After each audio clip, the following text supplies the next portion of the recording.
Now at 5:30, a push by the governor to support public schools. We said, look, it's time that schools that continue to lose students, that we not be funding empty desks. Our Columbus Bureau reporter Morgan Trow following through on a story she's been covering since the new House Speaker first brought up the funding issue. You have to look at whether these dollars are being spent wisely. So what does he think tonight? We're hearing from those in support of and against the governor's proposed budget. Plus, heeding the siren's call. It has a free fall 90-degree drop. It's going to be a very exhilarating ride. Our Maya Lockett brings us a sneak peek of a new roller coaster coming to Cedar Point.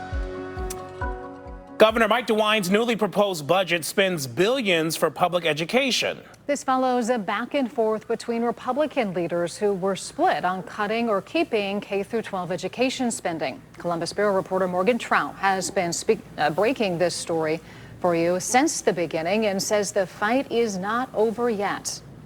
All right, let's see what number we're going to start at. Public educators in Ohio are breathing a sigh of relief. For now. We're hopeful that the governor would be aggressive and ambitious in what he puts forward for public education, because we know it's not coming from the other side of the aisle. Parma City Schools Superintendent Charles Smilek has been speaking to me for a month about concerns from comments made by House Speaker Matt Huffman, who, in early January, was adamant about slashing at least $650 million in public education spending in this General Assembly's budget. Unsustainable. The speaker said that since the state would have less money due to losing the federal COVID dollars, education is on the chopping block. Really a wide array of opportunities for our students. Without the funding to maintain them, that dwindles. And after a month of me digging in and asking questions. You said last week that you were considering cutting the Fair School funding plan. How has the backlash impacted your opinion?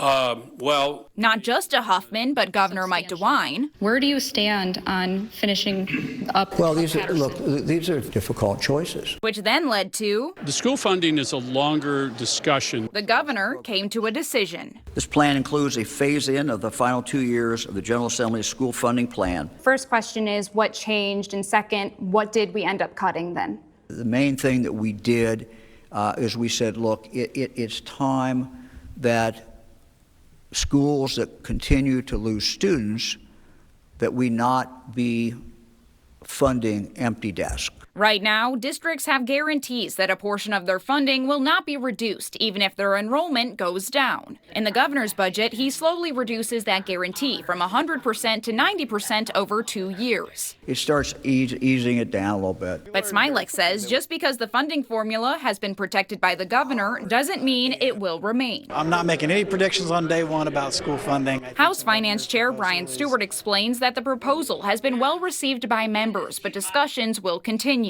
We've continued to lose ground, and we are hopeful to at least maintain the ground that we stand on right now. But being realistic, we know it's an uphill battle. At the Ohio State House, I'm Morgan Trow reporting. Well, adding another layer to all of this, the school funding fight, is the controversy around our state's Ed Choice program. That's a voucher system that uses public money to send children to non-public schools. Now, the state spent nearly $1 billion in public money on those vouchers back in 2024, leading to a lawsuit that was filed by more than 100 Ohio schools. The vouchers are available to families of any income to help pay tuition at non-public schools. Data from the Ohio Department of Education shows the number of Ed Choice vouchers has been going up each year.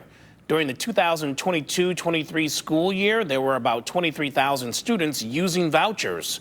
The next year, that jumped to nearly 83,000.